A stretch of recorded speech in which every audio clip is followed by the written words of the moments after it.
Rebelión en la Granja, 1984. Ya sabéis por dónde va la cosa. Vamos a hablar de George Orwell, uno de los escritores más grandes del siglo XX. Vamos a hablar de su compromiso político, de su lucha contra el totalitarismo y de sus obras más conocidas. Sentaos, poneos cómodos, pues espero que os guste el programa. Este es el puto programa de los martes y a esto habéis venido. Oh, that fucking Tuesday show.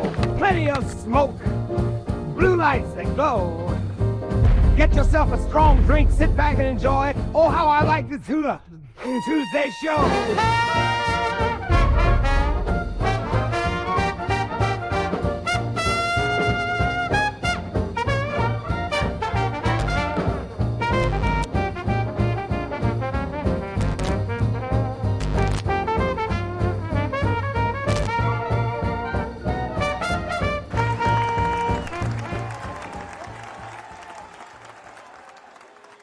Muy buenas, gente guapa, gente bonita, gente preciosa, feliz puto martes, bienvenidos, bienvenidas una semana más. George Orwell, cuyo verdadero nombre Eric Arthur Blair, nacido el 25 de junio de 1903 en Motihari, Bengala, India, lo que por entonces era el Raj británico, que era pues la India colonial de Gran Bretaña, el Imperio Británico. Su padre, este señor tiene un nombre difícil de pronunciar, Richard Wolmesley Blair, era un funcionario británico del servicio civil indio. Su madre, Aida Mabel Limousin, descendía de una familia de comerciantes que había visto tiempos mejores, ¿no?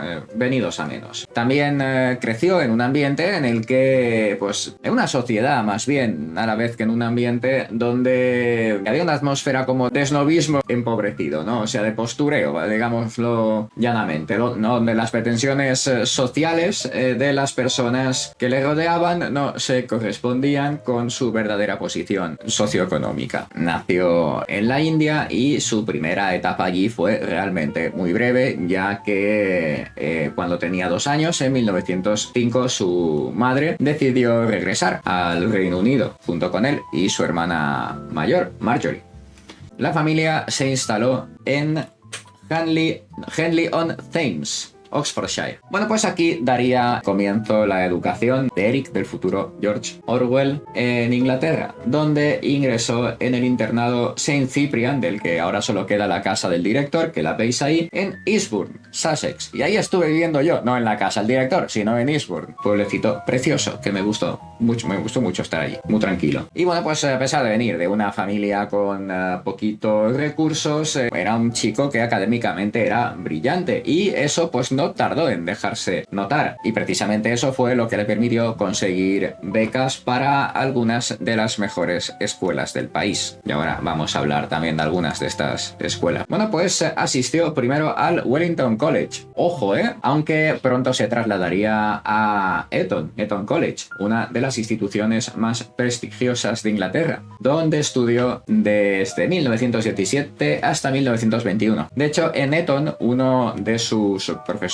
fue Aldous Huxley, el autor de la famosa novela Un Mundo Feliz. Una cosa bastante distópica, también la de Un Mundo Feliz. Igualicos son, sí, igualicos que lo que he leído yo también. Durante su estancia, durante su tiempo en Eton, precisamente fue cuando el joven Eric comenzó a escribir y publicó sus primeros artículos en los periódicos escolares de estos centros, y así se iniciaría, vamos a decirlo así con un poco de sal gorda, ¿no? Así se iniciaría como escritor. Como os podéis imaginar, el ambiente en Eton era bastante elitista, bastante competitivo, estaba dominado por los niños de papá, por los hijos de la élite británica. Pues a pesar de los logros, se sentía aislado, se sentía fuera de lugar por su situación económica. Este tipo de experiencias ya despierta en él una especie de espíritu crítico, de intolerancia, de aversión a la injusticia social. Y estos serían temas que luego se acabarían convirtiendo en pilares de sus obras. Bueno, pues Eric termina su educación en Eton y decide no ir a la universidad. En lugar de seguir ese camino académico, opta por unirse a la policía imperial india en Birmania, lo que sería la actual Myanmar. Siguió los pasos de su padre, básicamente. Esto le permite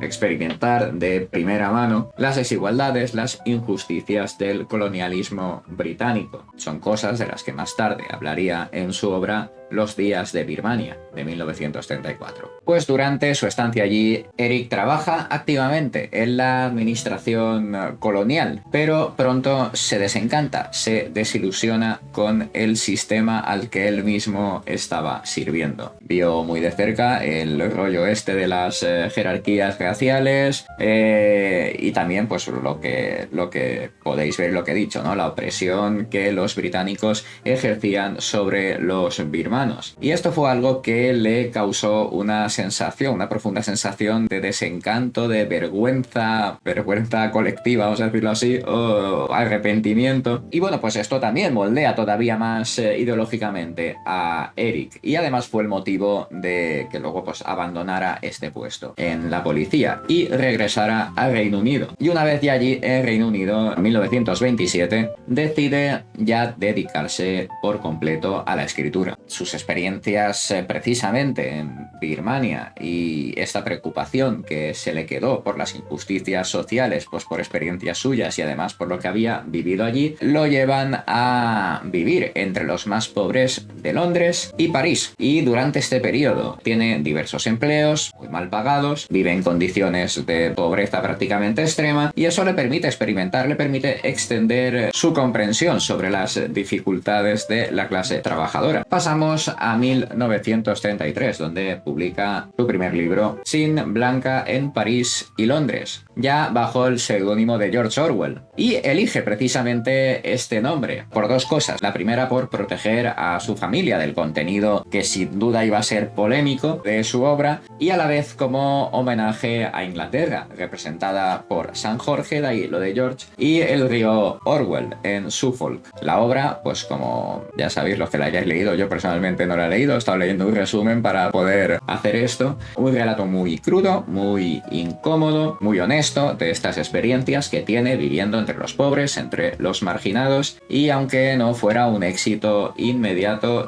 decidiría sin duda la dirección que iba a tomar su carrera literaria. Segunda obra, Los días de Birmania, publicada en 1934, también tiene un recibimiento bastante tibio. Estas primeras publicaciones, si bien pues se venden, pero no le dan lo suficiente para comer, no le dan una estabilidad económica, digamos, suficiente. Así que continúa ejerciendo diversos trabajos, teniendo diversos empleos, puestos como profesor y librero. Y durante estos años, Orwell desarrolla un rechazo ya definitivo y total al imperialismo y se identifica con las ideologías anarquistas y socialistas, aunque su visión siempre se mantuvo en un terreno crítico y personal. Bueno, pues os he dicho antes que estuvo viviendo en Londres y en París, viviendo en la pobreza. Vamos a ampliar un poquito esto. Pues decidió vivir en París y en Londres, como hemos dicho, dos de las ciudades más emblemáticas de Europa, pero no como un turista, no como un observador, sino como uno más de sus marginados. En París, por ejemplo, estuvo lavando platos en restaurantes y hoteles y además de pues, desempeñar muchos otros trabajos precarios, en condiciones precarias. Esta experiencia le da una perspectiva de primera mano pues precisamente sobre estas vidas de los menos favorecidos, de los que van sobreviviendo. En Londres, Orwell continúa con su exploración de la pobreza, se pone a vivir en albergues de indigentes, trabaja ocasionalmente en pequeños curros temporales y todo esto pues al final queda plasmado en su obra que hemos citado antes, Sin Blanca en París y Londres, de 1933. Y en este libro Orwell describe con crudo detalle la realidad de estas vidas que todo el mundo ignora, la realidad de la vida en la pobreza, las humillaciones, la lucha por sobrevivir, la desesperanza de aquellos que vienen al margen de la sociedad, la indiferencia del resto de la sociedad hacia ellos. Una obra que esta vez sí fue bien recibida por la valentía, por la honestidad, por lo directa que era, retratando a Orwell ya como un escritor comprometido con este tipo de causas sociales. Ya se ganó esa famita. Y ahí no solo documentó sus experiencias personales, sino que también criticaba fuertemente, algo que seguiría en 1934 cuando publica Los días de Birmania. A través del protagonista de esta última, John Flory, Orwell expone los conflictos internos, las contradicciones de un hombre atrapado entre dos culturas y las consecuencias morales de ese imperialismo que tanto le asquea. Como hemos dicho, no fue un éxito inmediato, pero sí se le reconoce esa honestidad, esa profundidad y esa muestra que tiene Orwell, de esa capacidad que tiene Orwell para abordar temas complejos. Bueno, aquí vamos a estar un poquito explorando el plano meramente biográfico, citaremos algunas de sus obras. El tío George se nos casa Orwell en 1936 con Eileen O'Shaughnessy, apellido más difícil de pronunciar, una mujer ciertamente inteligente con intereses muy similares a los del propio Orwell, psicóloga, poetisa. Compartía las inclinaciones políticas de Orwell, vamos, tal para cual el hambre y las ganas de comer. No fue una cosa meramente personal, se podría considerar una asociación intelectual, una cosa emocional que sería un apoyo crucial en los años que vendrían después. Pues su mujer Eileen apoyó mucho, muy fervientemente a Orwell en todos sus intentos, todas sus empresas literarias y políticas. Cuando decidió Orwell unirse a la lucha en España, Eileen se quedó en Inglaterra, pero siguió su viaje y sus experiencias con gran interés y con cierta preocupación. De joder, a su mujer no va a querer saber de su marido. ¿Y por qué se va a España Orwell? Pues se va a España a luchar en la Guerra Civil. 1936 estalla la Guerra Civil Española. Y esto para Orwell, él lo consideraba una oportunidad para poder poner en práctica todos estos ideales políticos que él tenía. Decidido entonces a luchar contra el fascismo, viaja a España a finales de ese año y se une al Partido Obrero de Unificación Marxista, o el POUM, que me suena como de Mortadelo y Filemón, lo siento, lo de POUM. Pues esto era una milicia marxista que luchaba contra las fuerzas de Franco y bueno, se unió a ellos por sus convicciones políticas, por su deseo de experimentar de primera mano, como había hecho con lo de la pobreza, la lucha de los trabajadores, la lucha de los campesinos. Le asignan a una unidad en el frente de Aragón. Ahí vive las primeras muestras de las condiciones extremas de esa dura vida en las trincheras. Sus relatos, precisamente de estos días, describen la camaradería, el idealismo entre los combatientes. A pesar de la falta de recursos, de las privaciones, del peligro, pues dice que sí, que la camaradería esa estaba por encima de todo. Pero ahora veremos lo que pasa, otro plot twist ahí también. A través de los escritos que hace de esta época, consigue capturar la esencia de los que combaten por una causa justa. Esta experiencia no está exenta de putaditas dificultades, porque en el 37, en mayo, mientras Orwell se encontraba en el frente, fue gravemente herido en el cuello por un francotirador. Ya ves, ¿no querías experiencia? Pues toma experiencia. La bala pasa muy cerca de la carótida, pero no lo mató. Tuvo una recuperación muy lenta, muy dolorosa, y bueno, esto no solo lo marca obviamente de forma física, también alimenta cierto desencanto, cierta desilusión con esa política partidista, con esa lucha ideológica que había estado presenciando. Además, fue testigo de las intrigas, de las purgas políticas dentro del bando republicano, la represión estalinista dentro de las filas republicanas, dirigida contra los miembros del POUM, al que se había unido, y otros grupos trotskistas y anarquistas. Todo esto lo deja desencantado, desilusionado, ver de primera mano cómo esos ideales revolucionarios en los que creía esa gente al final son traicionados por lo de siempre, la lucha por el poder, la lucha por el control, y esta experiencia ya termina de moldear del todo ese rechazo a cualquier forma de opresión política o cualquier forma de totalitarismo. Vuelve de nuevo a Inglaterra y escribe Homenaje a Cataluña, de 1938. Esto es una obra autobiográfica en la que, pues como hemos comentado un poquito antes, narra esas experiencias que tuvo en la Guerra Civil Española, y es una mezcla entre análisis político, relato personal, una visión muy real de los eventos y de las tradiciones que presenció allí. Expone las contradicciones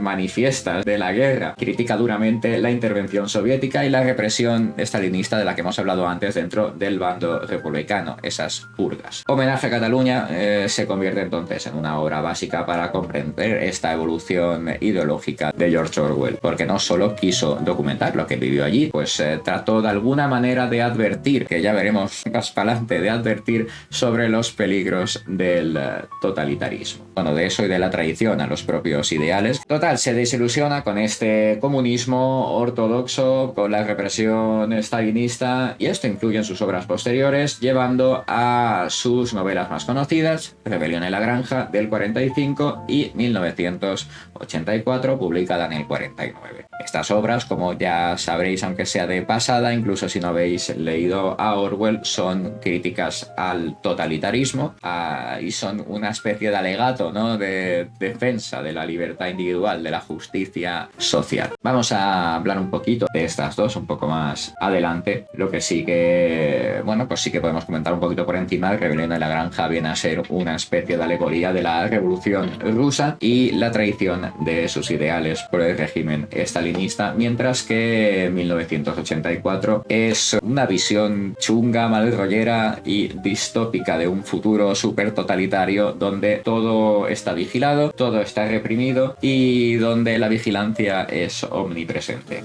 Obras que pueden dar fe de ese compromiso de Orwell, vamos, luchando en contra de la opresión o en defensa de la libertad o de la verdad. Y esos valores podría decirse que se consolidaron del todo durante su tiempo en España, de ahí pues que lo hayamos metido un poquito en el tema. De guerra en guerra estalla la Segunda Guerra Mundial. Orwell se une a la Home Guard, una organización de defensa local establecida para proteger el territorio británico de una posible invasión alemana. Su mera participación en este grupo pues ya es otra muestra más del miedo y el rechazo que tenía pues al avance del fascismo. Más tarde, en 1941, empieza a trabajar para la BBC, dirigiendo programas de radio propaganda destinada a ganar apoyo para la guerra, ¿no?, entre los países aliados, especialmente en el lejano oriente. Su labor en la BBC entonces le permite utilizar esos medios de comunicación para difundir sus mensajes contra el régimen nazi y contra sus aliados. Colabora además activamente con varios periódicos y revistas como el Tribune y el Observer, un periódico de izquierda laborista, donde allí, bueno, pues él ejercía allí de editor literario. Utilizaba esta posición para promover estas ideas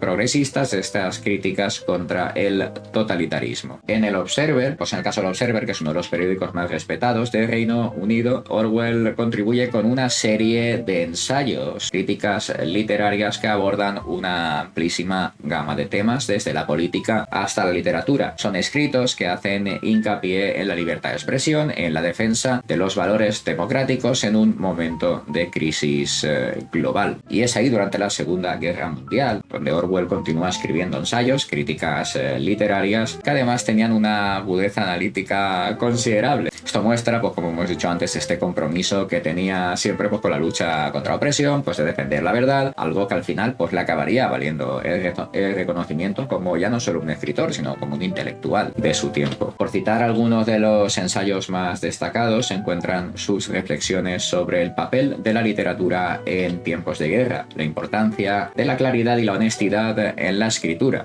En este tipo de ensayos defendía la idea de que los escritores tenían la responsabilidad de enfrentar la realidad sin compromisos y de exponer las injusticias y los abusos de poder allá donde quiera que se encontrasen. Vamos a hablar de un par, ¿no?, de sus obras, muy por encima, eso sí, y bueno, pues las más importantes, podríamos decir Rebelión en la Granja, publicada, como hemos dicho, en el 45, una fábula política que utiliza animales antropomorfizados para satirizar el régimen soviético de Stalin y criticar el abuso de poder y la corrupción de cualquier forma de gobierno totalitario. La historia se desarrolla en una granja donde los animales, liderados por los cerdos, se rebelan contra sus opresores humanos y establecen su propio gobierno. Orwell utiliza personajes como el cerdo Napoleón, que lo mencionamos una vez, ¿os acordáis? El programa ese donde dijimos que está prohibido llamar Napoleón a un cerdo en Francia y le cambiaron el nombre y le tuvieron que poner César. A César sí, pero a Napoleón no. César que se joda, pero Napoleón tal. Bueno, pues eso. Pues Napoleón está basado en Stalin y el cerdo Snowball está inspirado en León Trotsky. Representaría las luchas de poder poder, las traiciones, las puñaladas que caracterizaron a la Revolución Rusa y sus consecuencias finales. A medida que los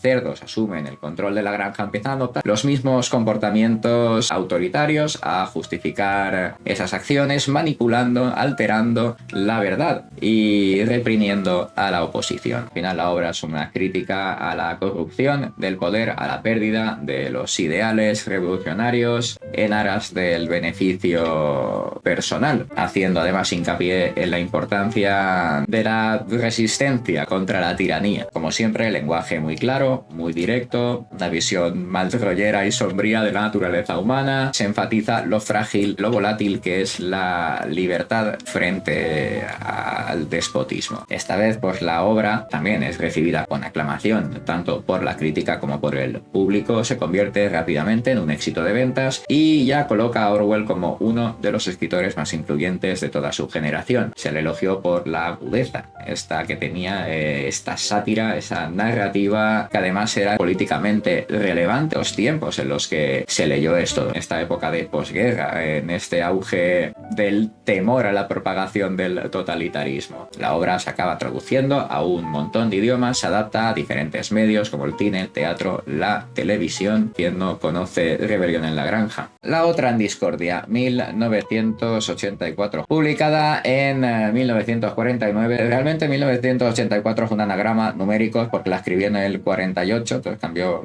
dos números. La publiqué en el 49, le jodieron el chiste, y es una novela distópica que presenta un futuro totalitario en un régimen súper autoritario liderado por un omnipresente gran hermano que controla todos los aspectos de la vida de los ciudadanos, manipula y altera la verdad a través del Ministerio de la Verdad. Por no toquetear mucho, la historia sigue a Winston Smith, un funcionario del partido con P mayúscula, ya os podéis imaginar cómo va la cosa, que comienza a cuestionarse esa realidad que le impone el gobierno y empieza a rebelarse contra ese sistema. El autor utiliza la obra para explorar temas como la vigilancia masiva, la manipulación de la información, la erosión progresiva de la libertad individual en nombre del bienestar colectivo. Todo esto se presenta envuelto en un mundo distópico, sombrío, malrollero, chungo, opresivo, en el que el pensamiento crítico es duramente castigado y la disidencia, por supuesto, es aplastada sin piedad. Esta también tiene un impacto inmediato, esta novela convirtiéndose en un hitazo, un símbolo además de la lucha por la libertad, de la resistencia contra cualquier régimen totalitario. La frase "el gran hermano te vigila" se ha convertido en todo un lema para denunciar este tipo de sistemas, la vigilancia estatal, la erosión de la privacidad,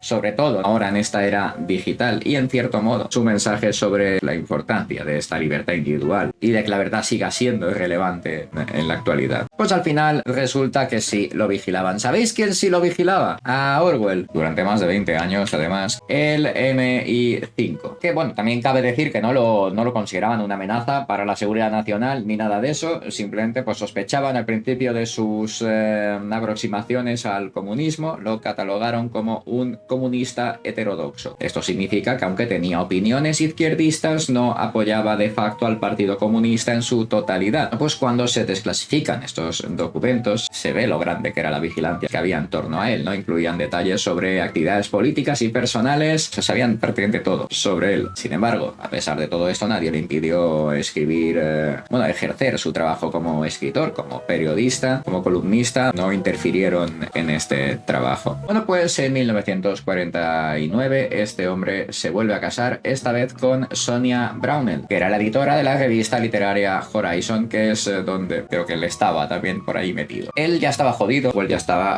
con la tuberculosis, tenía la salud delicadilla. La tuberculosis estilaba mucho, en según qué época. Podría decirse que Sonia pues fue la compañera de los últimos años de su vida. Bueno, pues este matrimonio es muy breve, ya que Orwell, por desgracia, fallece 3 meses después de la boda. Pues no le duró mucho el marido a la señora, pero bueno, a pesar de estar jodidillo, él siguió escribiendo hasta prácticamente el último día. Por desgracia, el 21 de enero de 1950, George Orwell fallece en Londres a los 46 años. Tú mira, o sea, joven, tío, 46 años. Pese a esa juventud, deja detrás un legado que más quisiera más de uno que está vivo y que además todavía sigue estando a veces tristemente presente. Y su muerte al final marca el fin de esta tendencia, de esta continua búsqueda de la verdad, de la justicia. Nos deja al final una obra que, versionada hasta la saciedad de mil y una maneras, sigue dando que pensar por igual a la gente que la sepa ver. Gente guapa, muchas gracias por haber venido, espero que haya resultado interesante. Se os quiere muchito, mañana más y mejor. Chiquetes y chiquetes, chaito.